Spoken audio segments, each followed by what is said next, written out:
So this is my reading, commentary, and reflection on the Proverbs.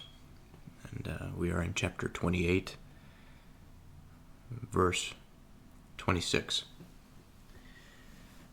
So there are 3 verses that remain before we are on chapter 29. There are 31 total chapters. And I have been doing this series on the Proverbs for over a year now. In fact, I'm a bit curious at how long I have been doing this exactly, so I will check. So since August 9th of 2023. So it has been some time.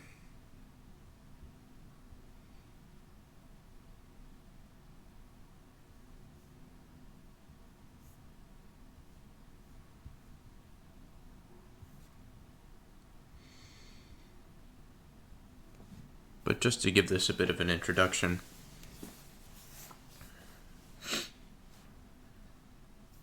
sometimes it depends on the day, really, but today happens to be one of those days where I've worked the full day, and now it's the evening. My mind and my body are a bit fatigued, and there are thoughts in my mind that wish to convince me to do something simple and easy. But of course, as a matter of faith and of progressing in that faith, we must make sacrifices and put forth some effort to grow and to understand things about themselves, about myself, and about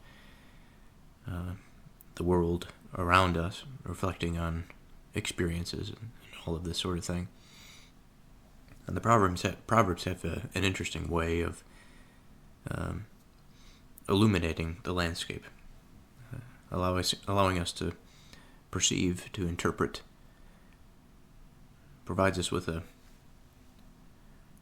broad array of different perspectives for which we can analyze a particular situation or context.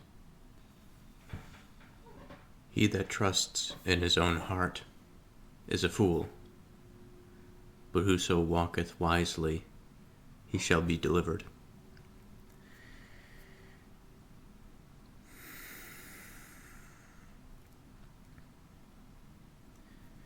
You know, I've used the Proverbs as, or I've spoken of the Proverbs in an analogy, saying that the Proverbs are much like a key.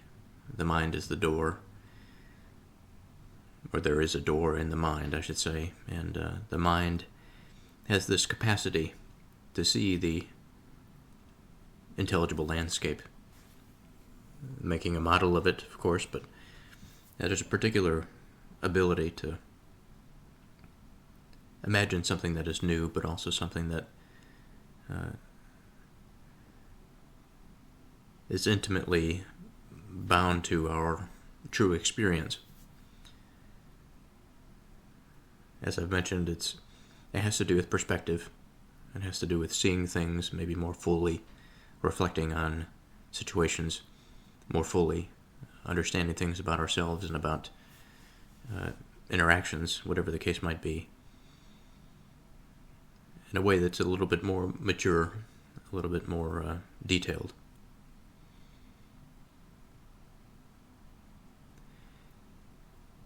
Of late, I have been thinking about how many different ways in which something can be interpreted.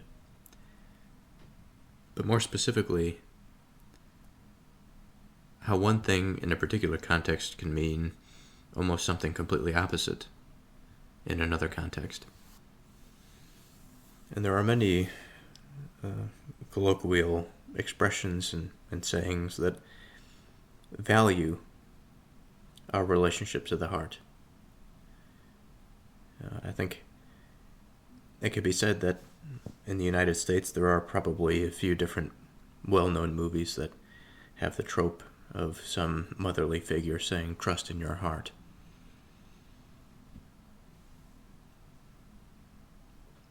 I think of the Lynyrd Skynyrd song, Simple Man.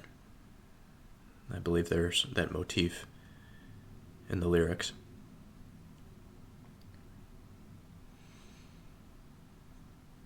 And so there's a certain way that I think feeling, as it presents, can be quite accurate when it's raw and perhaps reactionary. But there's another way in which the heart can be deceptive, and listening to it would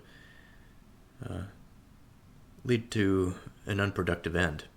It would cause us to be fooled, turned away from the truth. And so as a matter of interpreting this verse, we don't necessarily abandon the one for the other, but we interpret it based on the context that we find it in. He that trusts in his own heart is a fool. There are certain absolutes, I'm sure, for which this is true, and I think exploring this at that level is going to be most productive. So the heart. Every time the heart is mentioned, I end up saying similar sorts of things. I say that it is the seat of our feelings and our desires. I say that by a few proverbs, there is this prompting of an analysis of the heart as a microcosm for the larger creation narrative within the 7-day cyclical symbolic structure. And that the heart is something that contains that process or that ability to integrate information, to consolidate information, to produce something that is new, to produce something that is truly meaningful. Without the heart, meaning, I think, would be strange, certainly abstract. It would be hard to completely find something to ground the idea of meaning without the experience of the heart, without having feelings. Not saying that it's impossible, but difficult. And so as a part of our experience, the heart is fundamental. It's a symbol of mind, but a particular part of mind that's responsible for the generation of our feelings. I've always said that it has a degree of agency in and of itself. It doesn't require thought for it to exert its influence. Much like the rational aspect of our mind, the heart is not free from falsehood or misjudgment.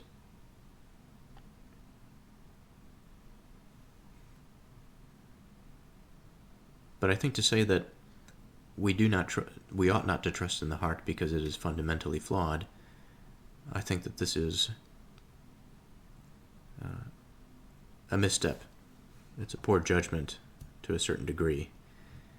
And I say it's poor judgment not in the sense that the heart is not fundamentally flawed, like we as human beings are fundamentally flawed compared to perhaps the first cause as we imagine it to be. The purposeful first cause, I should say. But rather, we see the good in our hearts because, as I said, it is a fundamental aspect of our experience. It's not going anywhere. It is not as though that we should put a prison around our heart. It is something that should be facilitated. But there is an important reflection, I think, in how we relate to the heart, or how I relate to my heart.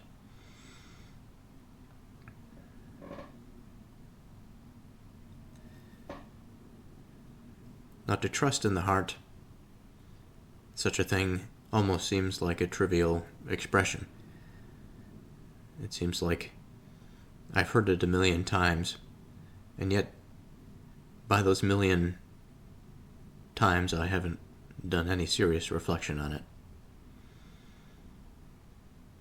For what does it mean to truly trust something? Well, to trust something, maybe we can say that we believe it to be true.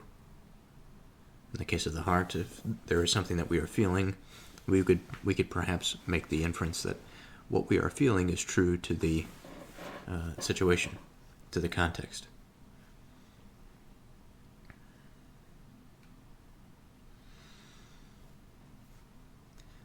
There's an addition, perhaps the words that deserve to be underscored. He that trusts in his own heart, his own.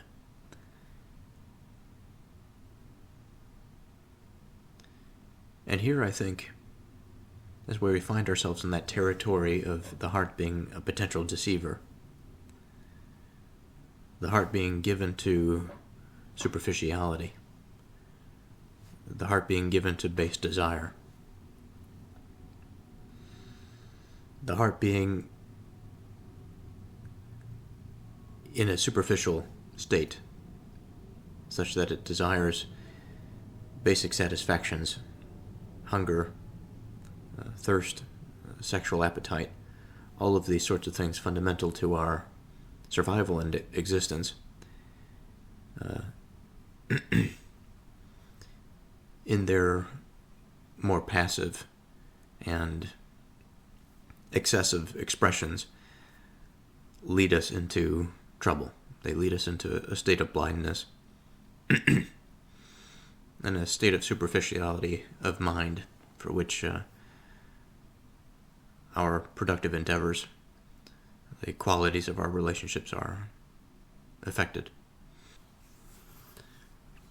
But to settle into this a little bit, and if I really had to think about my experience, to dive into this thing, the person that I am,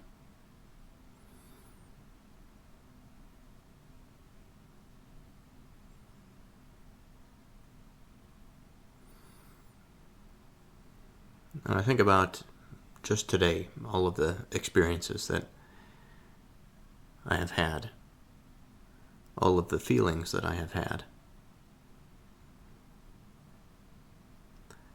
I think about them in the context of this verse, and I think about how much I have done to trust my heart versus how much I have done to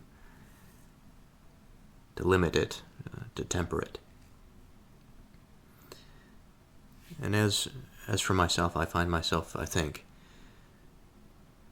especially as far as a man is considered or a male is concerned, that I tend to be a bit more emotional on that spectrum. That emotions come to me quickly, which is not necessarily a bad thing, but it can be a bad thing. Because the heart is so excitable, it secretes so many emotions. I think sometimes the quality of the emotion is not necessarily fitting a particular situation. And I think we all wish to temper ourselves in cases of stress and of difficulty.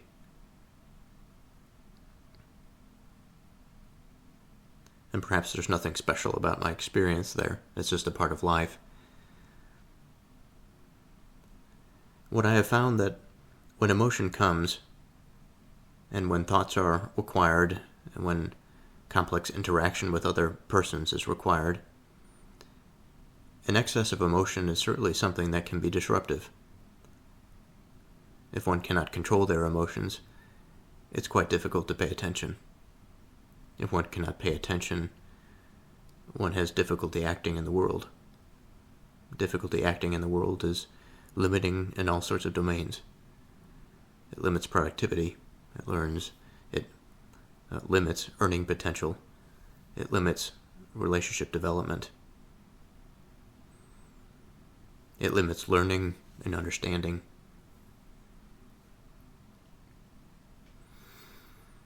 And if I found myself sitting in the expression of my heart, day in and day out, when I had intense emotions or experiences,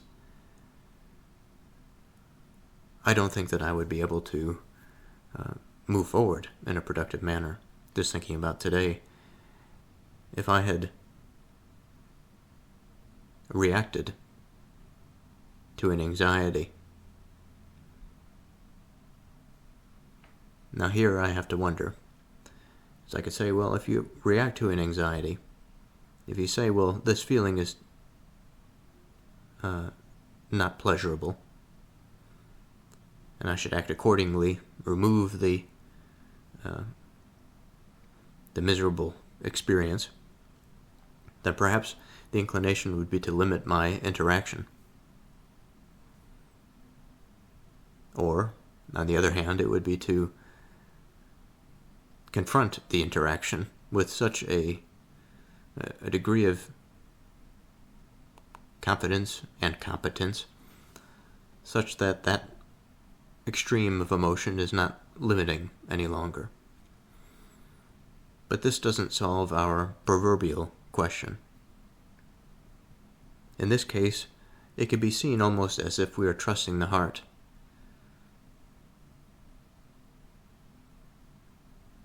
But that may be difficult to say outright.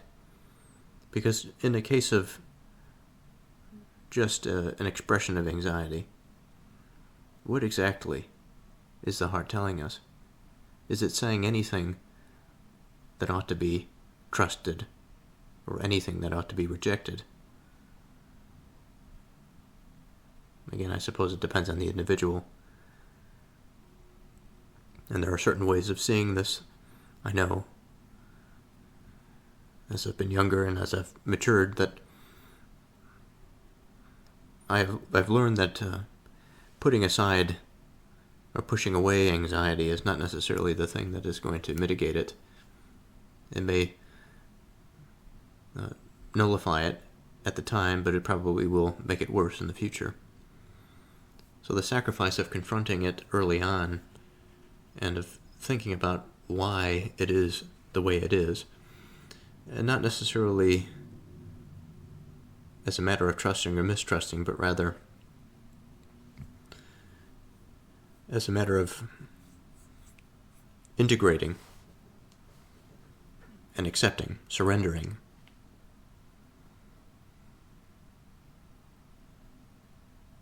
The surrendering is the approach that allows one to maintain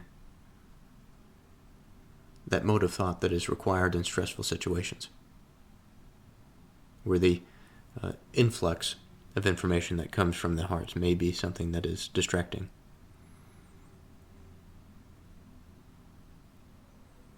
He that trusts his own heart is a fool.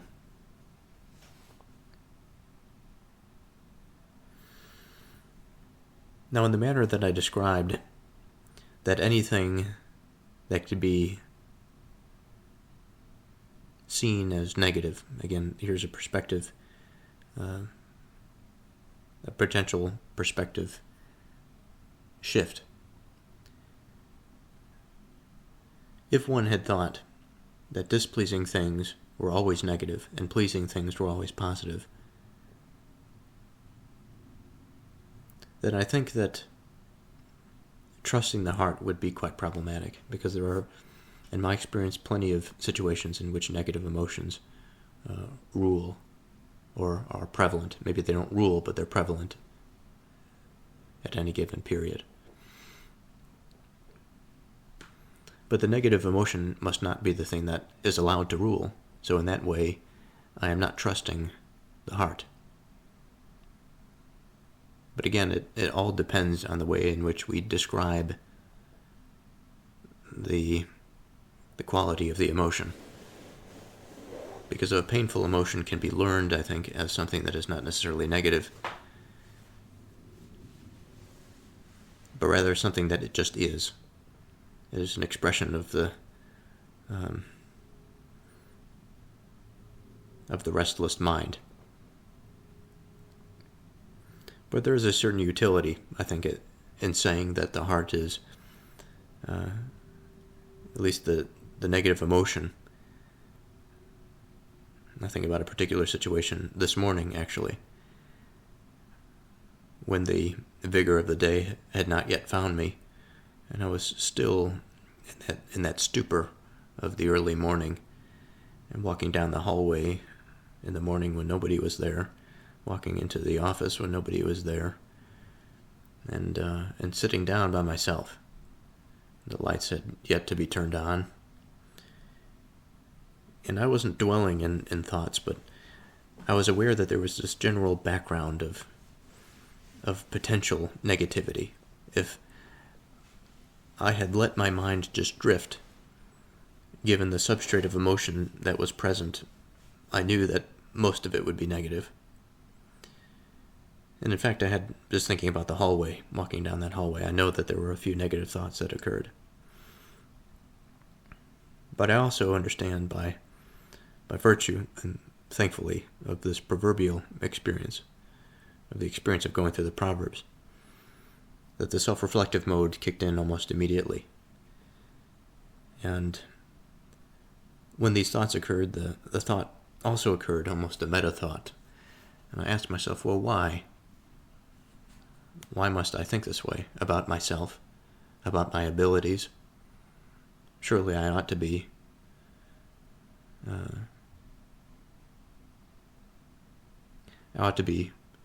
thinking positive about myself, in the sense that if there is an issue about something that my heart just will not rest on, then I must solve it.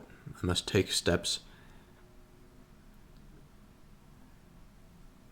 to quiet the mind, whether that be research or communication, whatever it might be.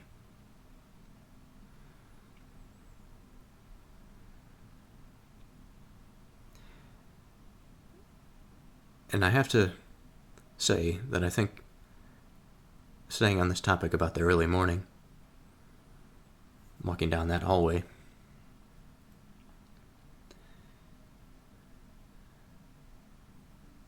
that the general disposition, even that, I think, can be seen as a form of trust in the heart. Because what has happened when I, whatever that is, the conglomeration of all of the various structures that we can think about that make up the human being, the heart being one of them, that I was given to this negativity, that I trusted the heart in this moment, and because of that trust, it allowed the negativity to consume me. And I have a difficult time understanding if this is exactly what happened, or if it was just a situation in which I, the mind, the rational part of mind, wished to interpret such a negative feeling with negative thoughts. And an inattentive mind, I think it's quite easy to do this. I think it takes energy, it takes effort to orient the mind differently if it feels one way, but it understands that it ought not to. It ought not to act on the feeling.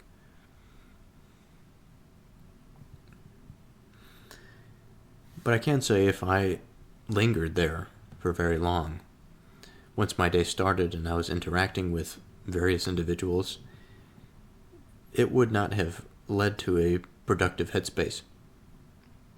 My ability to solve problems would have been poor. My expression, my speaking to people would have been riddled with inattentiveness. And perhaps this may be expressed by stuttering or poor,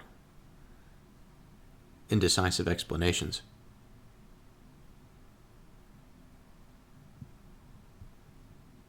And as I think about my life overall, I understand that this has been a part of it.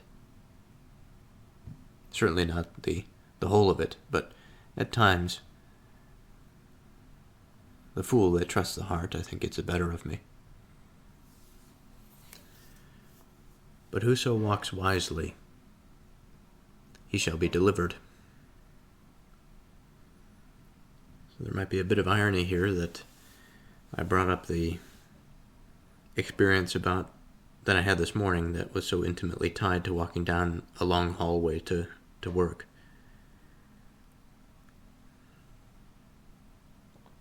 I can almost smell the hallway, feel what I was feeling in the morning. I remember looking down at my shoes. I remember thinking about my feet as they touched the floor.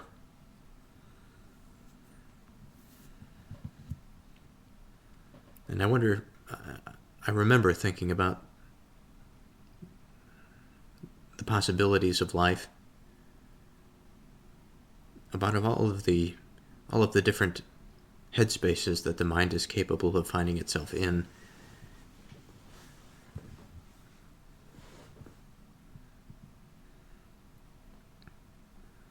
Just thinking about now in the headspace that I'm in now, how different it is compared to what it was in the morning. It almost feels like that was an experience of another person. Difficult to describe. But going back to the hallway, the question is, how exactly would I walk wisely through that hallway? Now, sometimes I don't like to do the physical analogies because they don't line up perfectly, almost like the heart, and the feeling doesn't line up perfectly with the meaning, with the purpose. But in this case it does. Everything in that moment was sort of intimately related. I think it can be said that I was not walking wisely down that hallway. But what would it have looked like if I was walking down that hallway wisely? I don't think it necessarily means the absence of negative emotion. If we were taking my interpretation of it, the emotion is as it is. It can be altered to a degree. Our relationship to it, I think, can be altered. It doesn't necessarily have to be seen as negative. But as a matter of wisdom, I think about connection. I think of integration, binding. There's a component of understanding and of knowledge. The first step is awareness. There's this knowing that the orientation of the self is not quite as it should be. There is the desire and the will to make the change, to move out of the headspace that is self-loathing or just negative, whatever it might be. Self-loathing, I think, is a good place to keep that.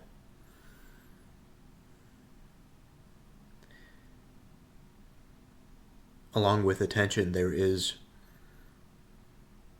the vigor and the will to push into a feeling and to uncover it, to solve the issue as it stands, rather than to just stew in the swell, the rising tide of that thing that we call the heart, perhaps that we almost interface with like the ocean, like the rising tide is just something that is.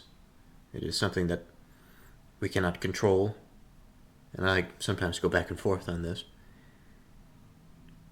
But certainly, the whole of us has the authority. We are the sovereign of our experience. But just because we have particular aspects or elements of ourselves doesn't mean that we are not sovereign or willful or free. It's up to us to choose how we relate to our parts. If we choose to get swept aside, or if we choose to acknowledge their experience and then solve the turbulence that is produced by our parts. I think being delivered, being saved in this context means that we are placed in a better position that instead of walking down this hallway full of self-doubt,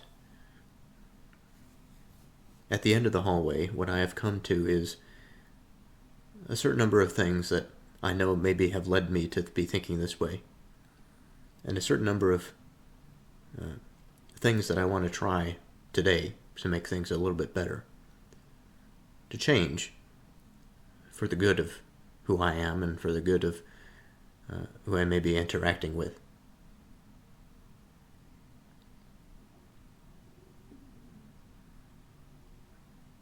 He that gives to the poor shall not lack, but he that hides his eyes shall have many a curse.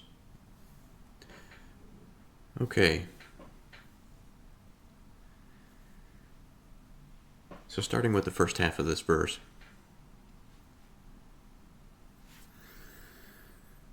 I return to that thought, the thought of context, the thought of the relatedness of words, how subtle language can be, how many different meanings something can have, and yet we always must have this air of logic and of reason when we approach the Proverbs.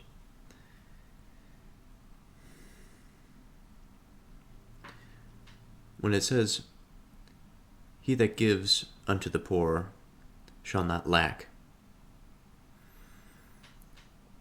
the mind can find plenty of reasons,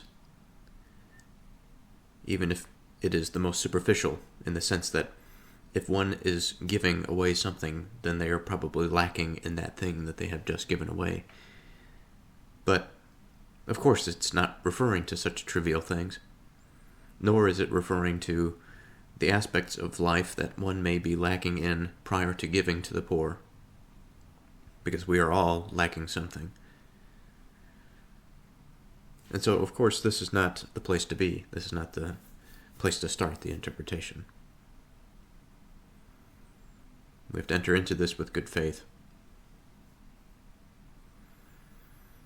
And so, the obvious question is, well, in what way will we not lack if we give to the poor? Now, on the flip side of this, we can imagine all of the ways in which we might gain from helping somebody in need. We can identify just as many trivial examples that probably would not lead us to anything, any sort of productive interpretation. But I want to focus on a fundamental, outline some a cognitive map for a way of understanding lacking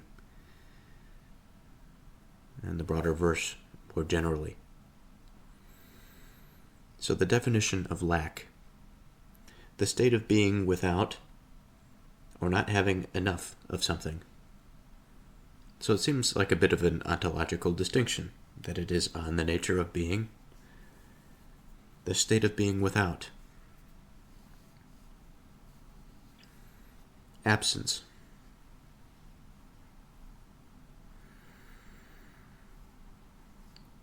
And just for my own thought, I need to clear that idea once again, that there are many things in life that can be lacking. It is not one particular thing. There's something fundamental that's at stake here that matters more than just not having a cell phone. Since I have it in front of me, I might as well mention it.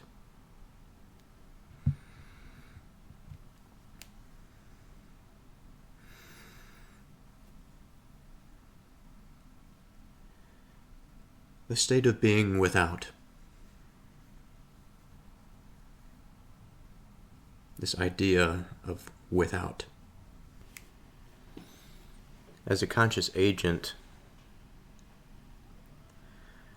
I have to reflect on this, I think, in a number of ways. It involves questions of who I am, about what the the self is, what the subject is.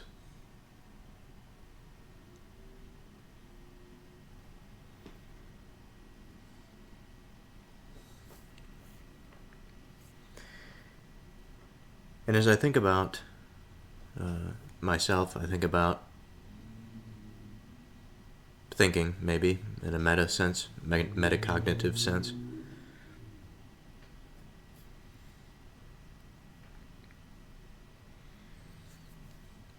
I think about something that has such potential that can identify lacking, identify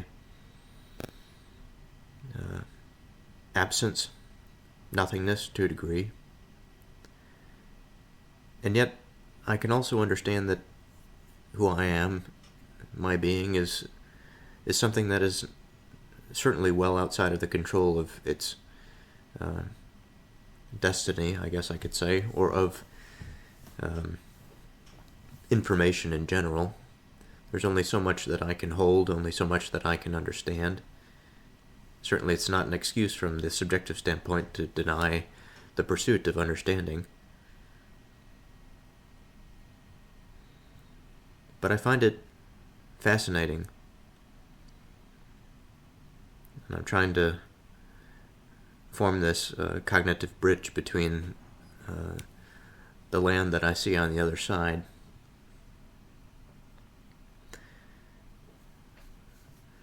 And the land that I see on the other side is the image of a person who is conscious. Perhaps it is a different version of me through which time, experience, whether it be in the positive or the negative, have formed a new individual, a different individual. A type of transformation has taken place. Just as the transformation between day and night. That things have been realized that change the fundamental quality or experience of life.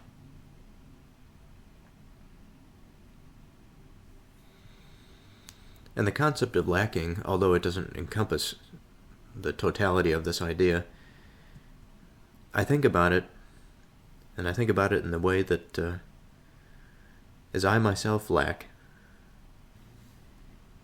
at the very least I can understand it, even if I'm not entirely sure what I'm lacking, because if I had what I was lacking, it would solve the issue, if it truly be the issue that the lacking is the cause of the problem. But let's say that it is, that there is some identified lack.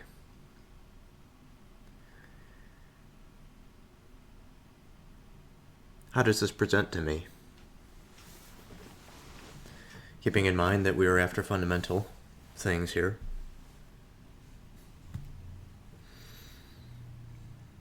A lacking, I think, for me,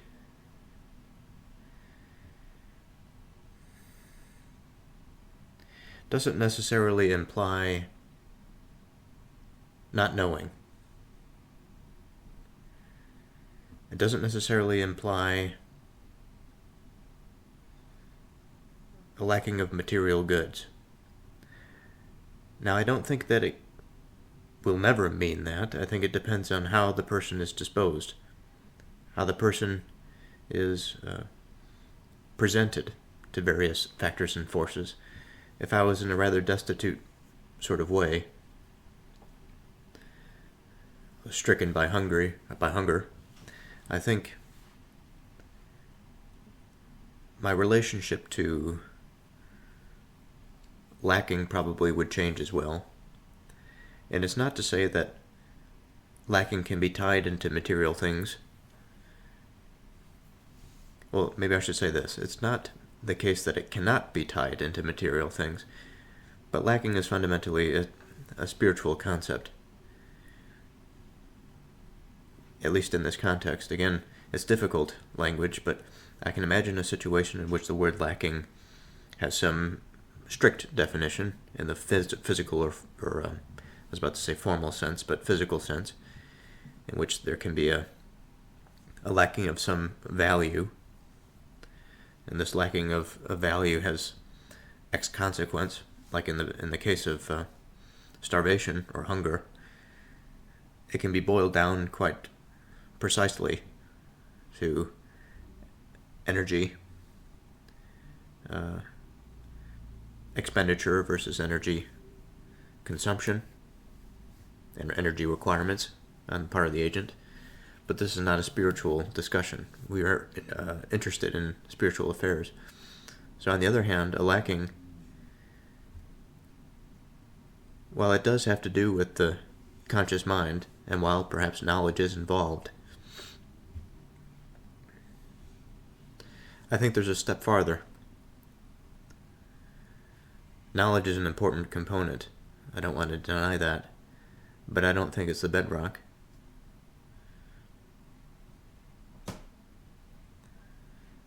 Lacking, for me, it involves an awareness, but an inability. That something is known and understood, but not graspable because of weakness.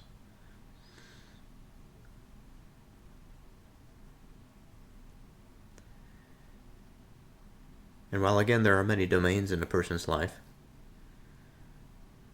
there may be some areas in which there is not a lack of strength, but in other areas there are. The domains of my mind that are decayed, rotten,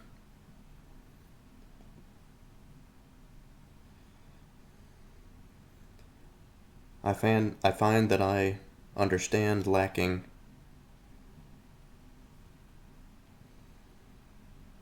because I understand what I must do, and yet I don't live up to what is required. But there's another point that perhaps might be somewhat more confusing, but also interesting, I think.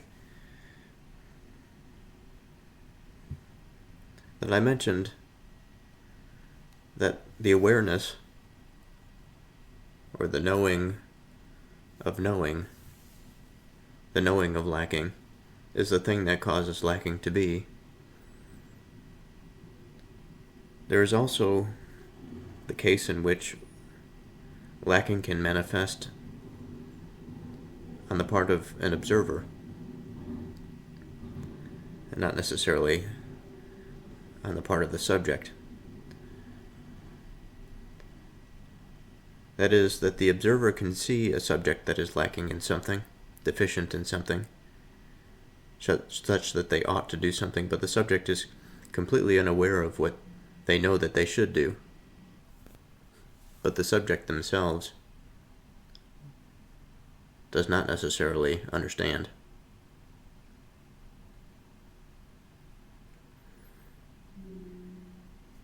So with these two types of awareness,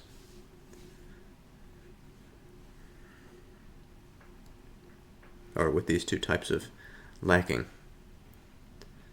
of the known and of the unknown, one of which is important to the subject and one of which is important to the observer, there exists in that intermediary realm the possibility for transformation.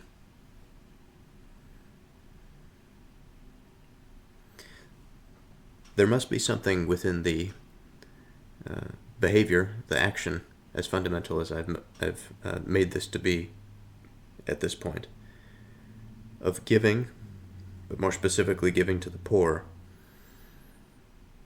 that causes either a certain type of awareness on the part of the subject, or by the observations of another, that illuminates a strong spiritual truth. Now, the bit of irony is that within the word poor, there's an assumption of lacking.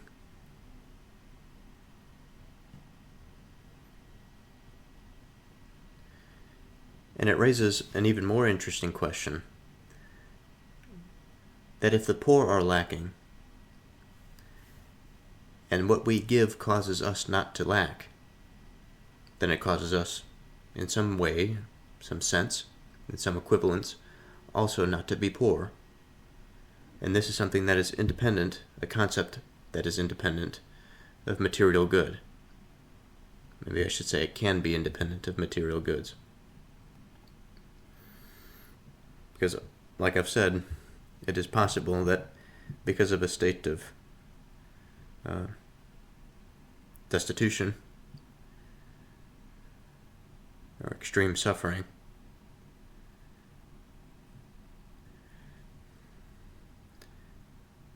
things such as food and water, material things, begin to hold again existential importance.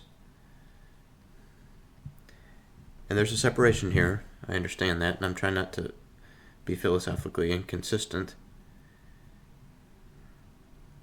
But there's a separation by degrees, I think, when we are talking about physical, existential realities.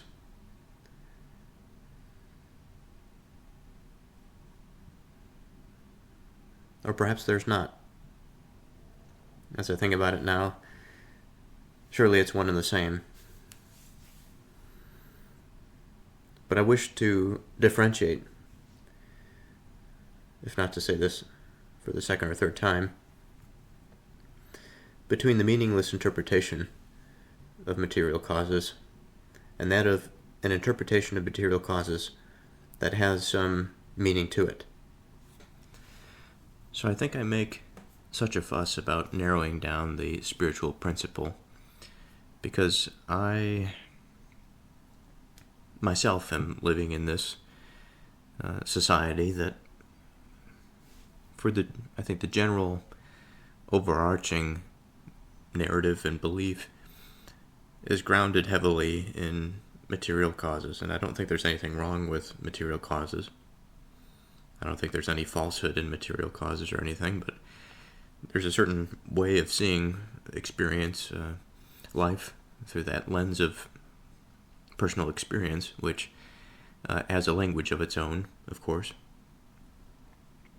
And the spiritual domain is something I think that's afforded to us within that dimension. And as a person that is trying to discover something more about himself, but also about things, developing this spiritual muscle is one of my priorities. And so I'll continually,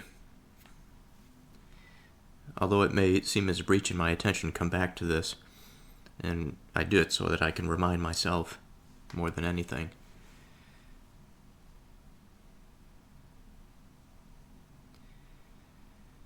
But going back to this idea of when we perform the act, the crucial item here is the performance of the act, that something is done.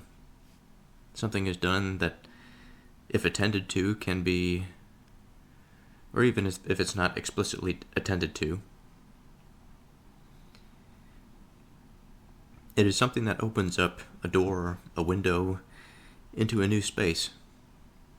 This whole idea of lacking and of its various forms. The mind is a large place.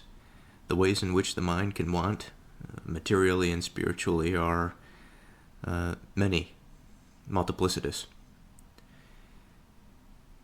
And I think that when we consider this window that opens by the act, what we are doing is not necessarily opening ourselves up to a greater degree of multiplicity, like the outside environment suddenly is now known to us, but rather, I think we are exposed to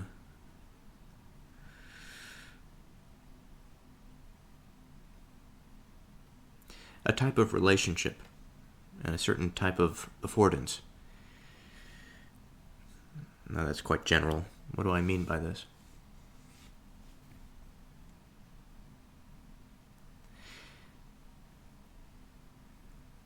Now, this may take a little bit of time, a little bit of a load, of a labor. But I think just entering into my experience for a moment and thinking about spiritual lacking and how I may find it in cheap domains, but it never really seems to satisfy. Not in the sense that what I have found to satisfy lacking is simple, because simple things can be quite beautiful and fulfilling. But it is that I found it in the incomplete.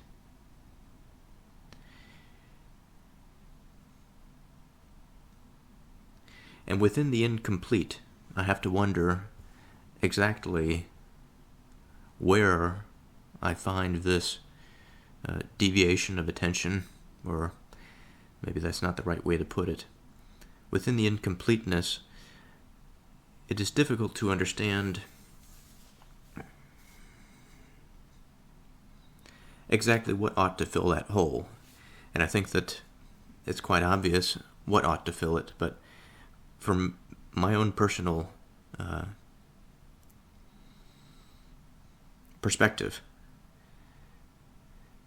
is that I can be a bit stubborn, surely, but it also burdens me to accept a type of understanding, or at least trying to understand something that I can justify so firmly that I don't necessarily need the items of life, the temptations of life, that offer this superficial and incomplete spiritual nourishment. It's like living life locked indoors and only eating bread. Outside of the obvious nutritional deficiencies, the mind would be subject to untold, unfortunate consequences because of its isolation.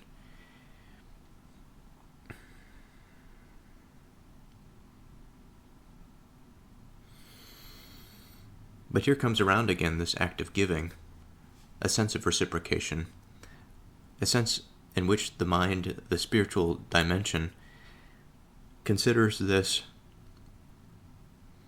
an opportunity. Again, not necessarily an opportunity to move into multiplicity or to move into randomness, such that if one was to be liberated from a small cage into the open, free environment, that would quite be difficult and daunting.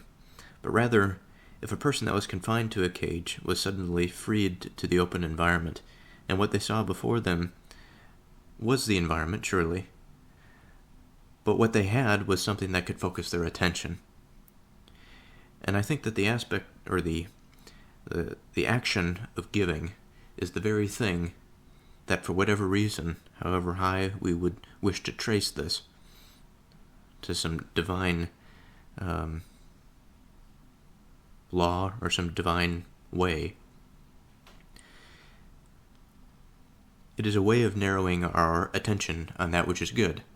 And if we narrow our attention on that which is good in that chaotic environment, it will be much easier to navigate it because we know what we are paying attention to. And also we know that the thing that we are paying attention to is going to be fulfilling. It is not going to be one of those superficial things that leaves us perpetually lacking and malnourished spiritually. So let's take a small step farther with our analogy. Conceptually, I would like to think about the spiritual mechanics of this interaction. So I've established that this act of giving is a way in which man, wherever he may find himself psychologically, it is to his benefit that he gives, again, wherever he may find himself, from whatever position that he may find himself.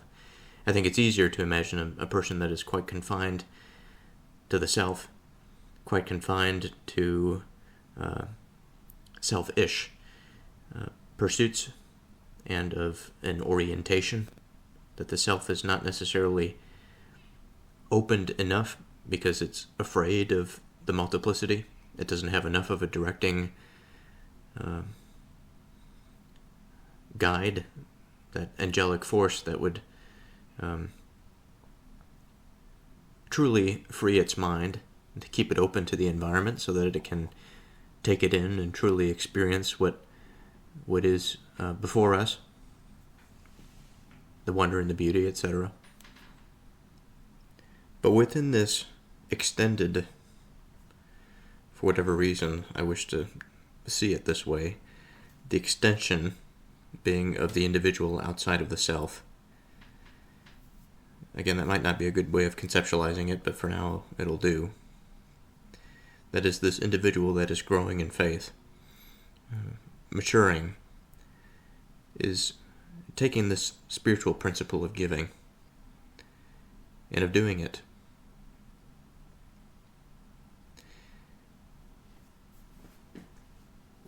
And now again, within this action of extension, thinking about the concept of lacking,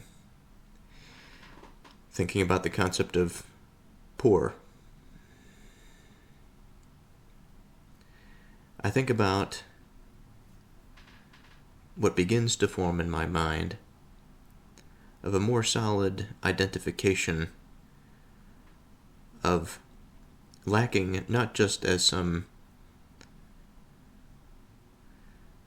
abstract concept, but something that is quite related to personal experience.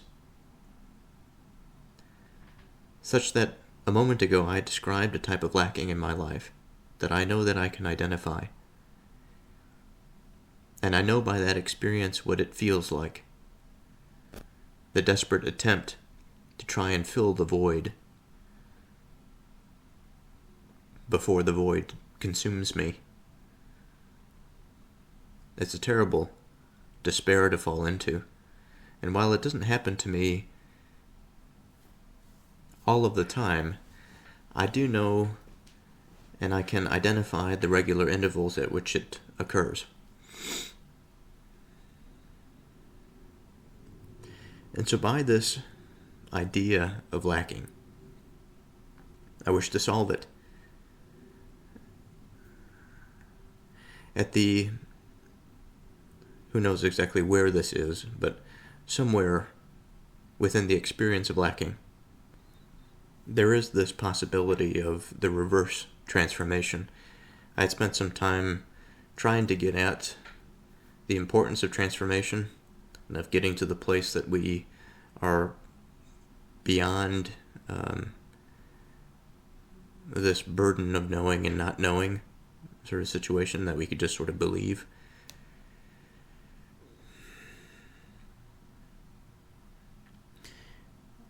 I think at the depth, now since we're talking about spiritual mechanics, I think at the depth of this lacking, the intensity for which we need to fill the void, and the type of things that unfortunately may fill that void,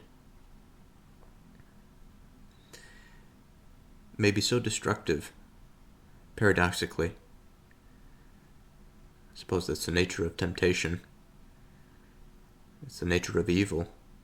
So paradoxical in its existence that it tends towards that absence, towards destruction, perpetual destruction. That destruction will have its permanent place in what people, in what the agentic arena finds desirable. Such a nasty state to be in. And what I find even more interesting, to walk our way away from this, the darker side of this interpretation and conversation, what I find interesting is that we have this choice, independent, to be a little careful here, somewhat independent. Independent in the ways that I think, some fundamental ways that really matter. Independent of feeling. I wouldn't necessarily say independent from the heart, even though feeling is a fundamental component of it. Because as I've mentioned, man can be transformed in such a way that his entire disposition, the way that he feels, the things that he values can change. And it could be quite dramatic, a change. And so as we find our way away from the possibility of what lacking can bring, and we start to ask, well, what then of this whole, if we are the type of people with a spiritual inclination? Certainly something must satisfy that inclination. If it is seen as a whole, or if it is seen as a traumatic event, such that that spiritual portal is open to them, then I'd say that that's a form of a blessing. But all the same, based on the size and intensity of that injury, what must fill it must also be quite lofty. And if it is to be good, I think we can confidently say that the goodness, the quality of goodness, if it is achieved, that must fill that void. And when it does, would be quite a beautiful thing to behold. And I think getting the mechanics of giving down is a good start to this journey.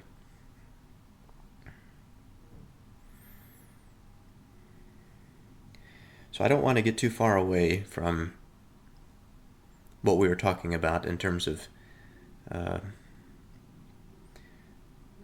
the negative pressure that is, I think, innately in us, that can be either occupied by a loving foundation at birth and through adolescence, or whether it be something that is to be discovered, something that perhaps was taken when we were younger, or something that was discovered a bit late. What is it now, this thing, that hole that must be filled? And I suppose this side of the conversation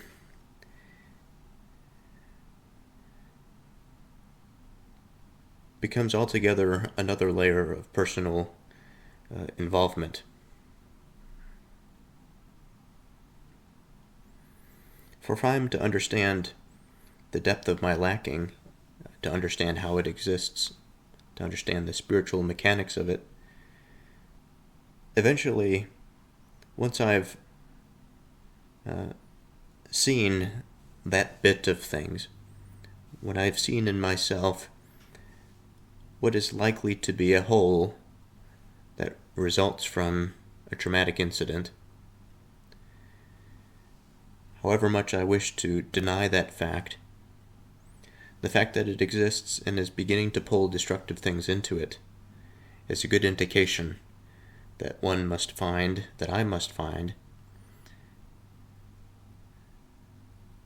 some goodness to bring me out of it and to close the hole, to heal it, to suture it.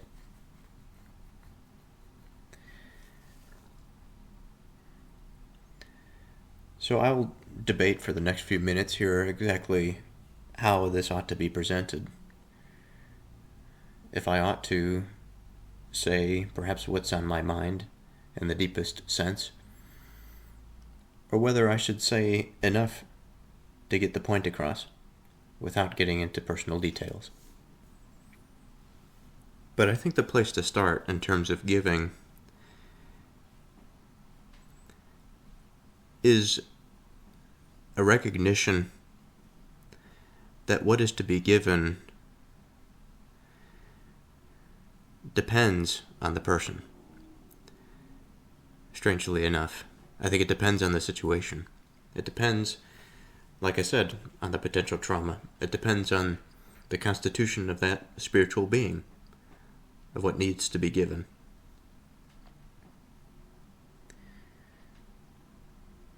And since we had this protracted conversation about the materiality of things and how we have to be thinking about meaning and purpose when we're thinking about giving, even if it has, even if we're giving a material object, even if it has a material substructure, the meaning, the purpose behind what we are doing is fundamental. It has to be tied to it. We don't just sort of go to random people on the street and give them pennies or give them parts of our clothing. That doesn't make any sense. You know, what does that do for us spiritually, purposefully, other than be, in a certain context, maybe comedic? Now, when I say give pennies and give clothing, what I mean to say here is something trivial to somebody that doesn't need it. I don't necessarily mean to imply that when we approach somebody on the street that person is necessarily homeless. I was thinking of somebody that was just walking down the sidewalk. In a certain light, I think it would sort of make sense if we approached a homeless person and offered them our change or clothing, whatever.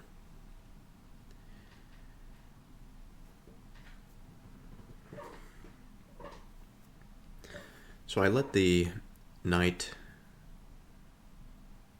elapse and the day unfold between this bit of recording and the last.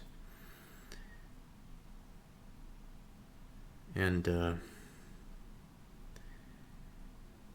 not exactly sure where I should go from here. I was on the verge of exploring something about myself that I think can be quite productive.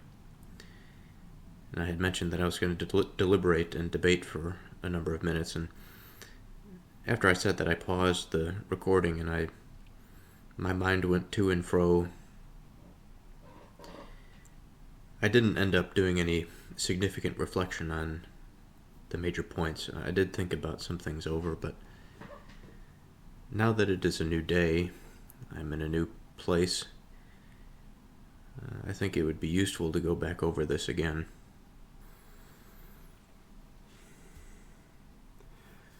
So as we are told, as we are taught, events that happen in our youth, especially if they are traumatic, can carry over into adulthood. They can leave a lasting psychological impact.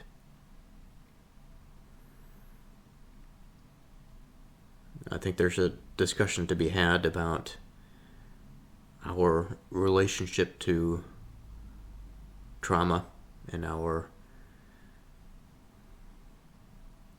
ability to handle it. There has been many voices in our contemporary era that are quick to label something as trauma or traumatic. And it's hard for me to say whether something is truly impactful versus something that is not. We can think to ourselves and wish of ourselves as people to be strong and resolute, even in the face of severe injuries. And perhaps it's a sign of the times that many of us have difficulties now with working ourselves through difficult times and situations. It may be the result of an easy way of life for too long.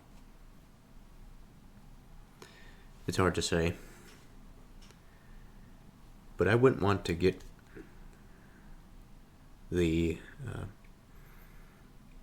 cultural proclivity to recognizing traumatic events as important, and perhaps even overemphasizing it to the degree of risking farther psychological instability because the overemphasis on difficult experiences or on experiences that are coaxing the mind to believe they are significant when really they ought not to be thought of as such.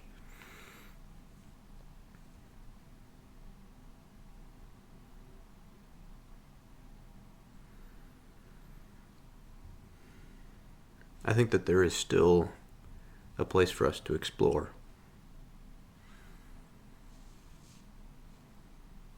Now, given that I've been talking about lacking, and fundamental lacking,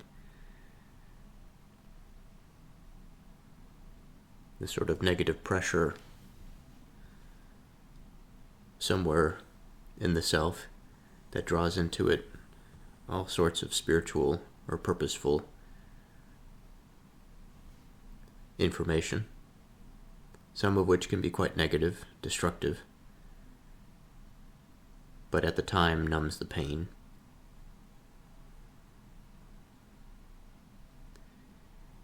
I wonder, talking about mechanics, at the cause of the breach in the constitution of the self, such that this negative pressure exists, or the relationship of the self, as it must necessarily be related to the environment, to others. What about this infrastructure that is potentially lacking or damaged?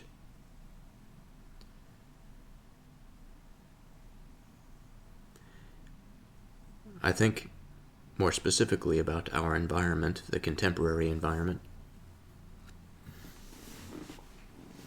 and all of the distractions to attention, our various devices, although providing us with information, sometimes useful, sometimes not,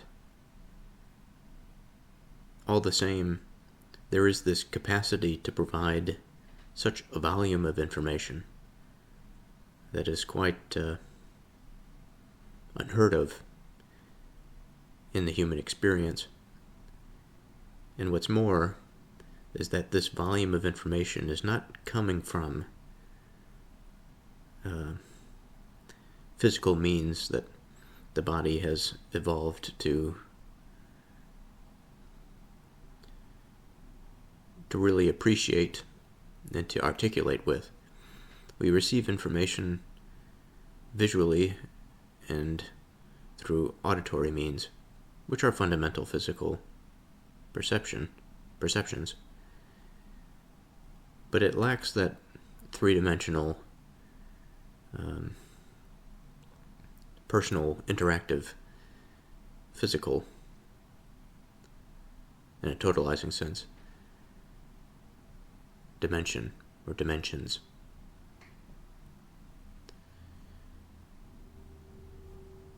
And so I think that there are multiple reasons that I might say of myself that I am lacking. Now, the goal here again is not necessarily to run through a personal therapy session with myself. It is to understand this in greater detail, which I must do through my experience. And I'm trying to get after what exactly I have to give, given my experience. At some level, I think that giving and just participating is enough. Just regular participation, regardless of what it is. Sacrificing time, sacrificing one's means, perhaps to a certain degree, to help others, is good. And over time, the fruits of that labor may be shown. But this is an intellectual exercise, after all, so I like to find something that's a bit more precise spiritually about what exactly the type of giving would mean for my history, my life.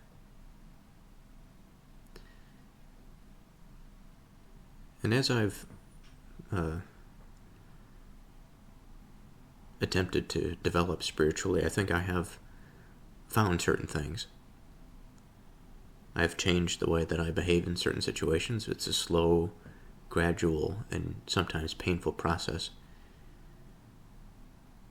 But I think it is occurring. And what I see happening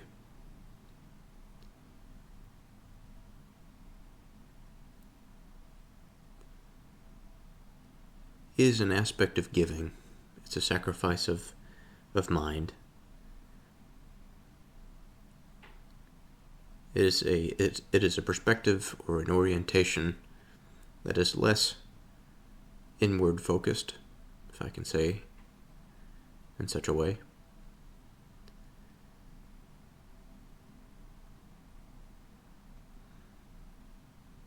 That what is sacrificed is the attention on the superficial things that may provide a sense of fullness, and replace them with things that are difficult,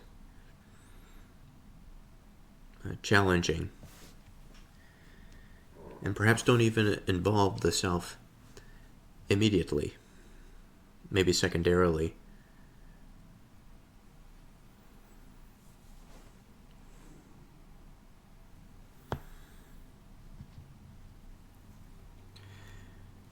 There is another cultural trope, surely related to this verse, that it is understood that helping people helps ourselves. It helps us heal as we help others heal, if we are in a place to do so.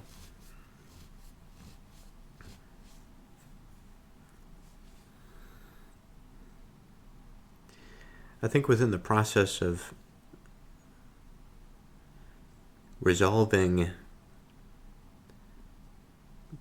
prior difficulties in life, whatever we might call them, is to embark on that process of transformation. And that process of transformation involves surrendering the things that hold us back, surrendering the things that make the negative pressure more aggressive and uncontrollable.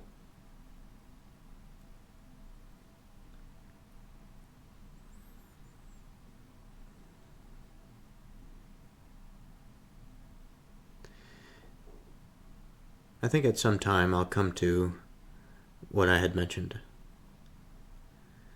But I don't think now is the right time. Perhaps when we get to the Gospels, this will be more of an appropriate discussion. He that gives to the poor shall not lack, but he that hides his eyes shall have many a curse.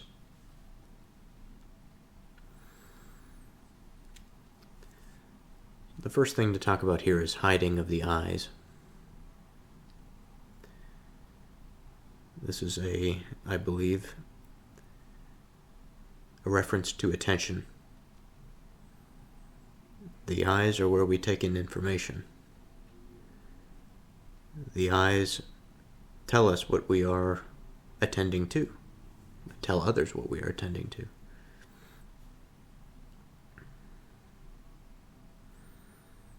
What we choose to see is the information that we choose to get and to receive. If we hide our eyes, we may attempt to hide it from ourselves. We may certainly attempt to hide it from others.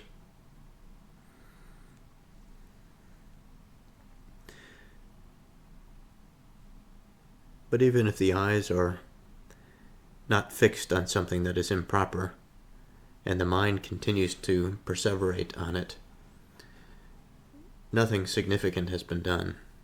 And in fact, all that has been done is to propagate a lie to others that may be watching. The word curse as a reference to divine punishment judgment, but also the invocation of evil,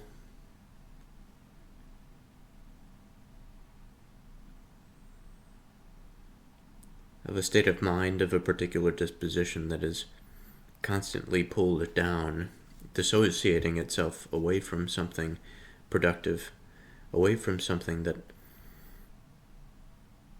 is actually beneficial to growth and to the maintenance of discipline.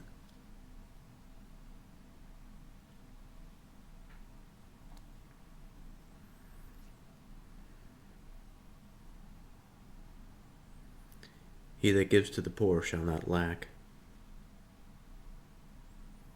In a certain sense, what we give is what we receive.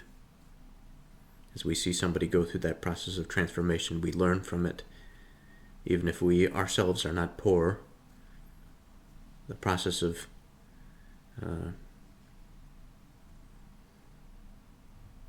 gaining something so fundamental to cover that existential or ontological crater,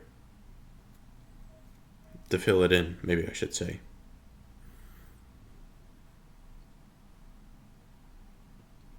And to do it in such a way that is healing. But he that hides his eyes shall have many a curse.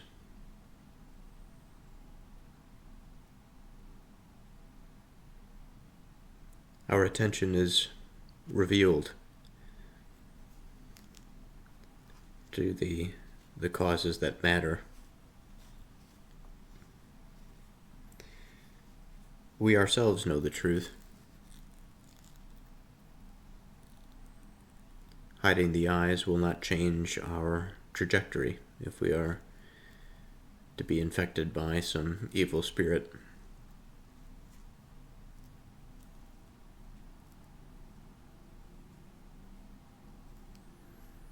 When the wicked rise, men hide themselves, but when they perish, the righteous increase. This is reminiscent of various Proverbs. Of this chapter, though, I believe verse 12, when righteous men do rejoice, there is great glory, but when the wicked rise, a man is hidden. And now at the last verse of this chapter, verse 28, when the wicked rise, men hide themselves, but when they perish, the righteous increase.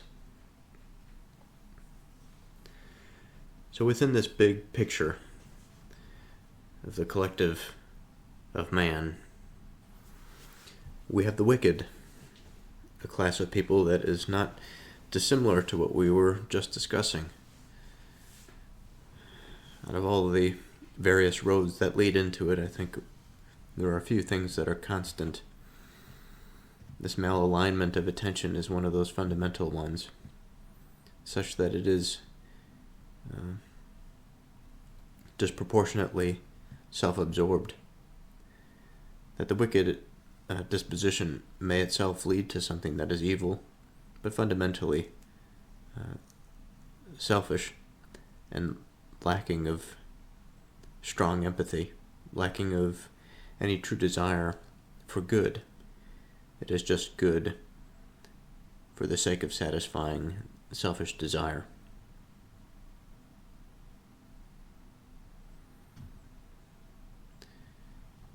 And of course one would hide from a person such as this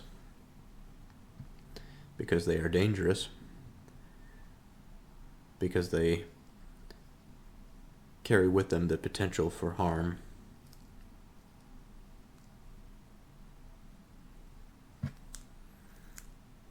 And in their absence, there is the spring. The flowers bloom.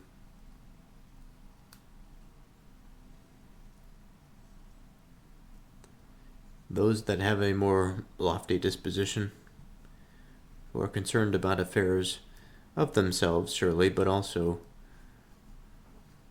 of their fellows. These are the righteous. These are the ones that make the sacrifice. These are the ones that give to the poor.